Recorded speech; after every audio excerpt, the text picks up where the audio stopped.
साथियों नमस्कार। और आपसे मिलवाना चाहते हैं, बहुत ज़्यादा समय ना गंवा करके आपके परिचय को बताते हुए आप तक पहुंचने का काम करेंगे। आप ज्योति पांडे जी हैं, आप पूरे ज्योति धनपत विकास खंड से बिलोंग करती हैं। तो ये ग्रामीण क्षेत्र है, आप यहाँ पर कार्य कर रही हैं, तो क्या कार्य करती हैं आप? मैं समाज सेवा करती हूँ। समाज सेवा करती हैं आप जी। समाज सेवा करती हैं।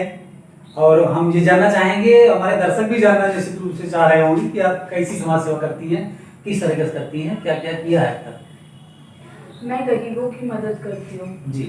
जैसे कि कोई गरीब है, उसके यहाँ खाने का अनाज नहीं है तो वो भी पहुँचाने का प्रयत्न करती हूँ। और कोई हॉस्पिटल में एडमिट नहीं हो रहा है, उसको हॉस्पिटल में एडमिट करवाती हूँ। और बाकी ऐसे समस्याओं का समाधान करती हूँ। और जो मुझसे मदद मांगता है, मैं उसके लिए हमेशा तत्पर खड़ी रहती हूँ। ये सारे मकसद आप संकल्प लेकर के चल रही हैं कि हमें सेवा करना है, दीन दुखियों की सेवा करना है, मजदूर लोगों की मदद करना है। ये संबंध में आपके कैसे आया? ये मेरे पति स्वर्गीय अभिषेक पांडे जी का सपना था कि वो जनता की सेवा करें, जो कि आज वो हम लोगों के बीच में नहीं है। जी, ये तो आपकी पर्सनल लाइफ समस्याएं हैं और वहाँ से आपने जोड़ा कि आप अपने पति के पद चिन्हों पर चलने के लिए आपने ये कार्य किया है। तो वो क्या राजनीति से मतलब रखते थे? जी, राजनीति से मतलब नहीं रखते थे, बट उनका सपना ये था कि कैसे भी हो, जैसे कोई दुखिया मजबूर हो उसकी सेवा करें। जो भी उनसे होता था वो उतना करते थे। क्या आप राजनीतिक क्षेत्र में कदम रखा है कि नहीं आपने कभी? जी, मैं राजनीति क्षेत्र में कदम रखी हूँ और मैं वार्ड नंबर 24 से चुनाव भी लड़ चुकी हूँ। मैं निर्दलीय चुनाव लड़ी थी। यह यूँ कहा जाए कि आप इस समय राजनीतिक दलों का साथ नहीं है आपका? किसी दल से आपका कोई नाता नहीं है, निर्दल अभी भी कार्य कर रही हैं? जी हाँ। आपको किसी पार्टी में विश्वास नहीं है क्या?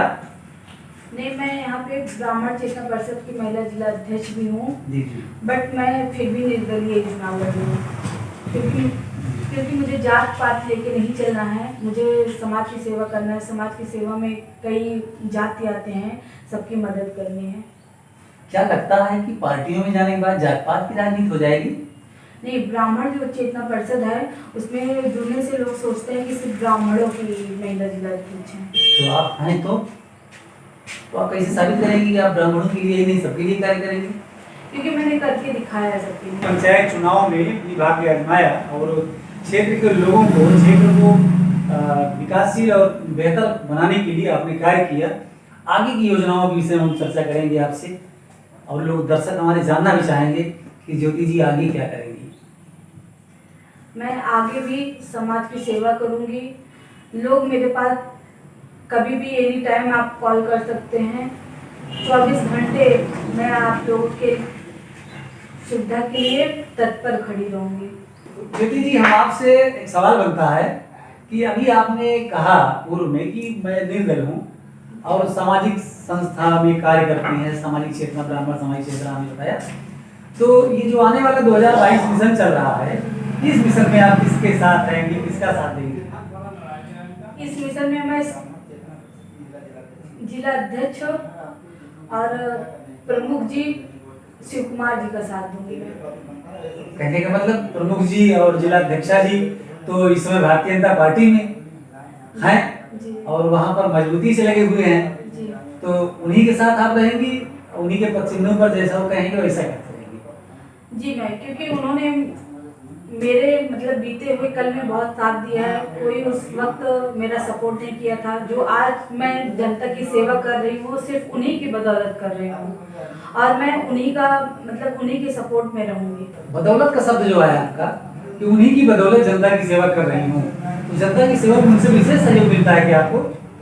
सहयोग नहीं मिलता। जो आज मैं खड़ी हूँ उन्हीं की वजह से खड़ी हूँ, क्योंकि मेरे हस्बैंड जब एक्सपायर हुए थे तब किसी ने मेरी आर्थिक रूप से मदद नहीं की थी। शिव कुमार भैया ने ही मेरी मदद की थी। जी जी, इसलिए आप जो है ये शिव कुमार सिंह के साथ रहेंगी। जिस दल में भी जाएंगी वहीं आप चली जाएंगी? जी बिल्कुल। लेकिन जाने का तो कोई चांस दिखता नहीं है। जाएंगे नहीं जाएंगे? चलिए ठीक है, ये राजनीतिक आगे की बातें हैं। हम एक बात ये जानना चाहेंगे, थोड़ा सा आपको अन्यथा नहीं लेना है। अभी चुनाव के दरमियान में कुछ स्टिकर्स, कुछ होर्डिंग्स आपकी जो लगी हुई थी, उसमें आपने लिखा था बिन ब्याही बिटिया। विधवा। हाँ, विधवा, बिन ब्याही विधवा। तो ये सब जो थे, इसका क्या मतलब है और कैसे ये मन में आया लिखने के लिए? मेरी शादी तय हुई थी तभी मेरे हस्बैंड जी एक्सपायर हो गए थे। 2020 में एक्सीडेंट हो गया था। ये मायन मोड़ से आप आगे जाएंगे रामदुलारी स्कूल और पेट्रोल पंप के बीच में ही उनका एक्सीडेंट हुआ था। तभी वो एक्सपायर हो गए। तब मेरे ससुराल में सबसे बड़े थे वो। अब कोई मुझे सहारा नहीं दिखा, मेरे सास ससुर का सहारा कोई नहीं दिखा। इसलिए मैं अपनी पूरी लाइफ को त्यागते हुए मैंने प्रण लिया कि मैं अपने सास ससुर का बेटा ही बन के रहूँगी। और मैंने अपना पूरा जीवन दांव पे लगा दिया और मैं बिन ब्याही विधवा के रूप में और बिन ब्याही बहू के रूप में जानी जाती हूँ। ऐसा जानते हैं लोग, मानते हैं लोग। और जब आप क्षेत्र में निकली थी, उस समय जब निकली हुई थी, वोट मांग रही थी, आप लोगों के बीच में जा रही थी, घर घर दरवाजे दरवाजे पे जा रही थी, अलग जगह रही थी, तो लोगों से कैसा लग रहा था आपको? लोग कैसे मिल रहे थे, क्या फीलिंग कर रही थी आप? नहीं, ऐसा लग रहा था कि लोग मेरे साथ ही चल रहे हैं। और जहाँ जहाँ पे मैं वोट मांगी हूँ वहाँ पे मैं सिर्फ यही बोल के वोट मांगा है कि मुझे आपके घर से सिर्फ एक वोट चाहिए। और मुझे वहाँ से वोट मिले भी हैं, तभी आज मैं 24-25 वोट पाई हूँ। क्योंकि मैं सिर्फ इसलिए एक वोट मांगती थी क्योंकि मुझे अपना नाम बनाना था। मैं ये सोच के नहीं लड़ी थी कि मुझे चुनाव जीतना ही है, क्योंकि लोग मुझे जानेंगे, समझेंगे कि मैं कैसी हूँ, जिससे उनको बाद में एक कष्ट ना हो कि मैंने गलत नेता चुना है। अब एक बात ये आ रही है जो मेरे भी मन में आ रही है, तमाम दर्शकों की भी मन में आ रहे होंगे सवाल, कि आप तहसील क्षेत्र बल्दी राय जनपद सुल्तानपुर के विकास खंड धनपद के अंतर्गत जुदाई पांडे का पूर्वा से आप बिलोंग करती हैं, तो निश्चित रूप से ये तो क्लियर है कि हाँ, ये आपका क्षेत्र बहुत पीछे है अभी। हाँ, तो मैडम ये चाहेंगे कि अपने क्षेत्र को आप विकसित करना चाह रही होंगी, और क्या क्या आपके लक्ष्य हैं कि हमारे क्षेत्र में ये नहीं है और ये होना चाहिए? सबसे पहले तो बरसात का मौसम चल रहा है जी, और सब लोगों को आने जाने की असुविधा होती है हर गांव में। अधिकतर जी, 80% तो हर गांव में ही असुविधा है। तो मैं चाहती हूँ कि जहाँ पे असुविधा है वहाँ पे सबसे पहले सड़क बनवाई जाए। सड़कें नहीं हैं, ये आपका कथन बिल्कुल सत्य है कि गाँवों की दशा, गलियों की दशा आज बहुत पुअर है और यहाँ पे काम होना चाहिए। जी ज्योति जी, आप बताइए कि गांव के विकास की बात आप कर रही हैं, तो कैसे करेंगी विकास और कब करवाएंगे? मैं योजनाओं को खींच के लाऊंगी, तो बताइए, आप ही बताइए कि क्षेत्र में विकास कैसे नहीं होगा। जी जी, निश्चित रूप से होगा। जब आप मेहनत करेंगी तो विकास तो निश्चित रूप से होगा, और वैसे ही होगा जैसे राजा भगीरथ ने प्रयास करके गंगा जी को उतार दिया था। बताइए, क्या इस समय कोई पार्टी आप ज्वाइन करेंगी? पार्टी ज्वाइन नहीं करूंगी मैं, क्योंकि मैं आज या 5 साल बाद मैं फिर से चुनाव लड़ूंगी, और जब मैं अपने खुद के पैर पे मैं खड़ी होना चाहती हूँ, किसी का सपोर्ट नहीं लेना चाहती, सिर्फ जनता का सपोर्ट चाहिए मुझे। मैं देखती हूँ कि मैं जनता के लिए इतना कर रही हूँ, तो जनता मेरे लिए क्या कर रही है। ये भी आपका कथन सही है कि आपने समाज सेवा करने का जो संकल्प लिया है, इसके तहत आपने क्या खोया क्या पाया, उसी लहजे में आप निर्दलीय चुनाव लड़ेंगी कि आपको किसने क्या दिया। जब मैं अपना पूरा जीवन दांव पे लगा सकती हूँ, तो क्या जनता मेरी मदद नहीं कर सकती? मैं अपने लिए चुनाव लड़ने नहीं आई हूँ, सिर्फ जो जनता हमारी पीछे वर्ग में चली गई है, मैं चाहती हूँ कि वो मतलब जिले में सबसे नंबर 1 पद पे आए। कहने का मतलब है कि आने वाले 5 साल के बाद का चुनाव जो होने वाला है, स्तरीय पंचायत चुनाव, वो होगा भी या नहीं होगा, लेकिन जो भी योजनाएं आपकी चल रही हैं, उसी चुनाव को मद्देनजर रखते हुए आप में कार्य करवाएंगे। जी बिल्कुल कर रही हूँ, और मैं 5 साल पूरा होने के पहले ही मैं ऐसा कर गुजरूंगी कि लोग ये सोचेंगे कि ये चुनाव नहीं लड़ी थी तब भी ये मेरे लिए की है, तो चुनाव लड़ेंगी तो क्या करेंगी? तो मैडम कैसे करेंगी? आप किसी पद पर भी नहीं है।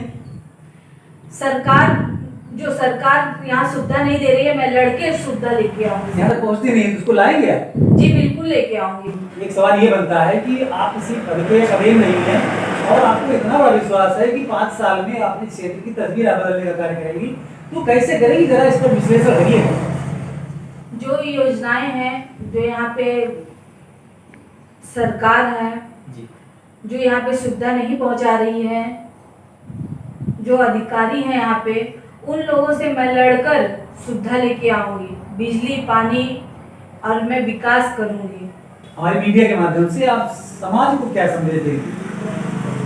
मैं समाज को ये कहना चाहती हूँ कि आप लोग जहाँ भी रहें, जैसे भी रहें, खुशहाल रहें। कोरोना काल चल ही रहा था, अभी भी समझ लीजिए चल ही रहा है। स्कूल खुल भी गए हैं और कुछ खुलने वाले भी हैं। तो आप लोग अपने बच्चों को स्कूल भेजिए, पढ़ाने लिखाने पे ध्यान दीजिए और मास्क लगा के ही भेजिएगा। समाज से एक कहना चाहूँगी कि समाज मेरा सहयोग करे और मैं समाज का सहयोग करूँगी। जी, बहुत बहुत धन्यवाद।